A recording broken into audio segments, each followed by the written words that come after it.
So guys, NPS trust ने officer grade A assistant manager और officer grade B manager में general stream में vacancies को advertise कर दिया है।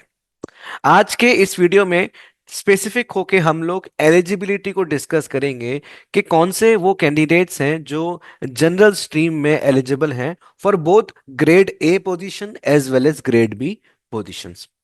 इस एग्जाम की तैयारी के लिए ह्यूमन पेरिटस ने जो है कोर्स लॉन्च कर दिया है और उस कोर्स की पूरी जानकारी आपको इस वेबसाइट पे मिल जाएगी। इसमें जाके आप देख सकते हैं कि क्लासेस में हम क्या दे रहे हैं या फिर हम कंटेंट में क्या पढ़ने को दे रहे हैं, सवाल क्या दे रहे हैं। And also you can take 1 day free trial of human parrots learning management system, जो कि कुछ इस तरीके से दिखता है। ठीक है, तो आइए शुरू करते हैं। नोटिफिकेशन जो है आप इस वीडियो के नीचे जाके भी डाउनलोड कर सकते हैं, आप ऑफिशियल वेबसाइट से भी डाउनलोड कर सकते हैं। एंड शुरू करते हैं एलिजिबिलिटी से, बट उसके पहले दो या तीन इंपॉर्टेंट इंफॉर्मेशन को भी हम लोग नोट कर लेते हैं। तो गाइस, अगर इंपॉर्टेंट डेडलाइंस की हम बात करें या फिर इंपॉर्टेंट इंफॉर्मेशन जो आपको इस एग्जाम के लिए चाहिए उसकी बात करें, तो भाई सबसे पहली बात आती है कि इस एग्जाम का जो फॉर्म फिलिंग का लास्ट डेट है वो कब है? दैट इज 5 फरवरी 2025। ठीक है, इसके बाद अगर एग्जाम डेट की बात करें जो कि हमें इसी एडवर्टीजमेंट में देखने को मिलती है, वो है आपकी 25 फरवरी 2025, यानी कि बहुत ही जल्दी जो है आपका ये एग्जाम हो जाएगा। ठीक है, वैकेंसीज की बात करें तो वैकेंसीज जो हैं वो वेरी करेंगी among grade A assistant manager और ग्रेड बी मैनेजर। ठीक है, और ये हम बात कर रहे हैं किसकी? ये हम बात कर रहे हैं जनरल स्ट्रीम की। ठीक है, तो ग्रेड ए में कितनी वैकेंसीज आपके सामने आ जाती हैं? ग्रेड ए में आपके सामने आ जाती हैं, सो देयर आर 12 वैकेंसीज जो कि असिस्टेंट मैनेजर के लिए हैं एंड 4 वैकेंसीज जो कि ग्रेड बी मैनेजर के लिए हैं। So these are nothing but the total vacancies. Accordingly अभी हम नोटिफिकेशन में जाके देखेंगे कि कैटेगरी वाइज कितनी कितनी वैकेंसीज हैं। एक और इंपॉर्टेंट इंफॉर्मेशन जो आप सबके लिए डिस्क्लेमर की तरह काम करेगा वो ये है गाइस कि अब इस नोटिफिकेशन में केवल और केवल जनरल स्ट्रीम के लिए नहीं, एचआर के लिए भी, रिस्क मैनेजमेंट के लिए भी पोजीशंस निकली हैं। सो अगर कोई कैंडिडेट दो या तीन, एक या उससे एक से ज्यादा पोजीशंस के लिए एलिजिबल है तो क्या वो अप्लाई कर सकता है अक्रॉस द पोजीशंस या फिर अक्रॉस द स्ट्रीम्स? तो the answer is candidate can only apply for one stream as well as one position. ठीक है, केवल केवल एक एक एक एक स्ट्रीम या फिर एक पोजीशन के लिए ही आप अप्लाई कर सकते हैं। अगर आप असिस्टेंट मैनेजर और मैनेजर दोनों के लिए एलिजिबल हैं जनरल स्ट्रीम में, तो इन दोनों में से आपको कोई एक चीज चुननी होगी और उसी के लिए आपको अप्लाई करना होगा। ठीक है, तो ये यहाँ पे हमारे पास इंपॉर्टेंट इंफॉर्मेशन हमने सारी नोट कर ली। अब बात करते हैं एलिजिबिलिटी की। तो गाइज, जनरल स्ट्रीम की बात करेंगे। जनरल स्ट्रीम में असिस्टेंट मैनेजर है ग्रेड ए और मैनेजर है ग्रेड बी। इन दोनों में एलिजिबिलिटी का क्या फर्क है इसको हम समझेंगे। एलिजिबिलिटी की बात करें तो उसके तीन भाग हैं। ठीक है, तीन क्राइटेरियाज हैं। पहला है आपका एज क्राइटेरिया, दूसरा है आपका इसेंशियल क्वालिफिकेशन, ठीक है, और तीसरा है आपका एक्सपीरियंस। ठीक है, तीसरा है आपका एक्सपीरियंस। तो अगर बात करें सबसे पहले एज क्राइटेरिया की, तो अनरिजर्व की मैं यहां पे बात कर रहा हूं। तो जो एज क्राइटेरिया है वो भी दो तरीके से हो जाएगा। एक हो जाएगा आपका ग्रेड बी के लिए और एक हो जाएगा आपका ग्रेड ए के लिए। ठीक है, तो गाइस, ए ग्रेड बी के लिए जो एज क्राइटेरिया है वो है आपका अपर एज लिमिट 35 ईयर्स और लोअर एज लिमिट 25 ईयर्स। ठीक है, अब इसका मतलब क्या है कि इसका मतलब जो है हमें इसको ऐसे समझना होगा कि ये जो आपकी एज है, ये जो आपकी एज है, that should be age on 31 December 2024। मतलब क्या हुआ इसका? इसका मतलब ये हुआ कि अगर आपने जो है, अगर आप 30 दिसंबर 2024 को 33 साल के हो गए और एक दिन ज्यादा हो गया 31 को, तो भी आप एलिजिबल नहीं होगे।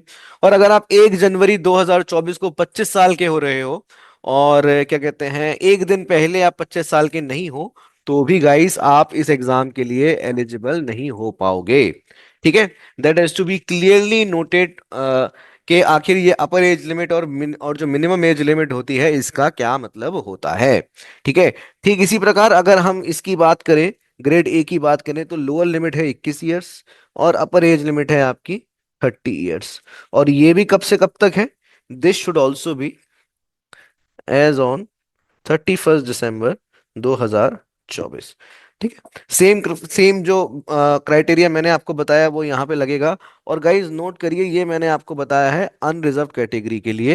बाकी गवर्नमेंट ऑफ इंडिया के जो रिलैक्सेशंस हैं जो अलग अलग कैटेगरीज के लिए हैं, वो बिल्कुल वैसे ही अप्लाई होंगे, उसको आप जाके एडवर्टीजमेंट में जाके देख सकते हैं। ठीक है, तो ये हो गया पहला जो कि है आपका एज क्राइटेरिया। अब बात करते हैं हम लोग इसेंशियल क्वालिफिकेशन। और इसेंशियल क्वालिफिकेशन के बारे में बड़ा ही आसान कर दिया है जनरल कैटेगरीज के लोगों को। क्या बोला है? सिंपली बोला है कि जो ग्रेड ए है या फिर जो ग्रेड बी है, वो कौन कौन से लोग होंगे? ऑल दोज कैंडिडेट्स जिन्होंने पोस्ट ग्रेजुएशन कंप्लीट कर लिया है, they will be eligible for this exam. केवल पोस्ट ग्रेजुएशन आपने किया है किसी भी फील्ड में तो आप एलिजिबल हो जाएंगे। साथ में नोटिफिकेशन में एमबीए, सीए, सीएस, इन सब की भी बात करिए, अगर आपने ये भी कर लिया है, ठीक है, सीएफए ये भी कर लिया है, तो भी आप एलिजिबल हैं। ठीक है। ग्रेजुएशन में ऑन दी अदर एंड क्या कहता है, ग्रेड ए में क्या कहता है कि अगर आपने मात्र ग्रेजुएशन भी कर लिया है ना, तो भी आप इस पोजीशन के लिए एलिजिबल हो जाएंगे। ठीक है, तो ये एब्सोल्युटली क्लियर यहां पे उन्होंने कर दिया। एक्सपीरियंस की बात करते हैं अब हम। ठीक है, तीसरा क्राइटेरिया है हमारा एक्सपीरियंस का, इसकी बात हम देख लेते हैं। और गाइस जो आपका ग्रेड बी है, जो आपका ग्रेड बी है, जो कि हायर पोजीशन है, मैनेजर की पोजीशन है, उसकी अगर बात करें तो मैं यहाँ पे लिख देता हूँ ग्रेड बी, यहाँ पे लिख देता हूँ ग्रेड ए। तो जो ग्रेड बी है इसमें आपको 4 साल का एक्सपीरियंस चाहिए minimum in the relevant field.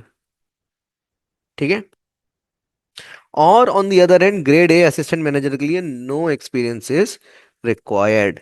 तो इसका मतलब यह हुआ कि अगर आपने ग्रेजुएशन कर लिया है और अगर आप एनपीएस ट्रस्ट में जाके काम कर रहे हैं, तो आप केवल और केवल ग्रेजुएट होंगे और आपके पास कोई एक्सपीरियंस नहीं होगा और आप एज क्राइटेरिया में फॉलो इन कर रहे हैं, तो भी जाके आप इस एग्जाम को दे सकते हैं। कमाल की बात यह है कि सबसे ज्यादा वैकेंसीज भी इसी कैटेगरी में आपको देखने को मिलेंगी, विच इज 12। ठीक है, तो ये तीन चीजें हमने यहाँ पे देखी। इन सभी चीजों को अब हम नोटिफिकेशन में जा देखते हैं और साथ में इस रिलेवेंट फील्ड को भी चेक कर लेते हैं। ठीक है, तो यहाँ पे जाके आप इस नोटिफिकेशन में जाके इंपॉर्टेंट इवेंट, पहले तो हम वैकेंसीज देखते हैं। वैकेंसीज का जो ब्रेकेज है अक्रॉस दी कैटेगरीज, वो आप यहाँ जाके देख सकते हैं। ये है आपका ग्रेड ए असिस्टेंट मैनेजर, ये है आपका ग्रेड बी मैनेजर। ठीक है, इसके बाद बात करें एलिजिबिलिटी क्राइटेरिया की, तो वो आप यहाँ पे देख सकते हैं full time post graduation in any discipline चलेगा, 25 से 33, और डेट हमने बात कर ली है। एक्सपीरियंस के लिए यहाँ पे आप देख सकते हैं ऑफिसर कैडर में एक्सपीरियंस चाहिए relating to pension, financial sector, law, excuse me, law, finance, economics, accountancy, statistics, administration और any other discipline considered useful to the trust. ठीक है, थोड़ा सा यहाँ पे कहते हैं कि एम्बिगिटी है, थोड़ा सा ओपन है, ये कई सारे जेनरिक टर्म्स यहाँ पे लिखे हुए हैं। नेवरदलेस हमें इनकी माननी पड़ेगी। NPS has the final discretion, NPS trust has the final discretion. ठीक उसी प्रकार आप असिस्टेंट मैनेजर के लिए देख सकते हैं, ग्रेड बी के लिए, ग्रेड ए के लिए देख सकते हैं, कोई एक्सपीरियंस यहाँ पे रिक्वायर्ड नहीं है। ठीक है, तो एलिजिबिलिटी क्राइटेरिया आई होप कि आपको पूरा समझ में आ गया होगा। बाकी ह्यूमन पेरेटस के संग तैयारी करने के लिए, इनके कोर्सेज को जानने के लिए वेबसाइट पे सारी डिटेल चेक कर लीजिए। ह्यूमन पेरेटस का जो लर्निंग मैनेजमेंट सिस्टम है जो हम आपको पढ़ने को देते हैं, उसका एक दिन का फ्री ट्रायल खुद से ले लीजिए और देख लीजिए कि कैसे आप हमारे साथ टारगेटेड होके जल्दी से जल्दी ये कोर्स कवर करेंगे। आपके सामने लर्निंग मैनेजमेंट सिस्टम का जो प्रोवाइड करते हैं वो दिख रहा है। फॉर एग्जाम्पल जो टॉपिक्स आपको जनरल में पढ़ने हैं, that is commerce and accountancy, companies act, data analytics and statistics, वो कुछ इस तरीके से देखते हैं एंड अंदर जाके आपको वो सारे टॉपिक्स पढ़ने होंगे। ठीक है, इस तरीके से क्लासेस, बुक एंड क्विज हम आपको प्रोवाइड करते हैं। So do let us know for any query. All the best.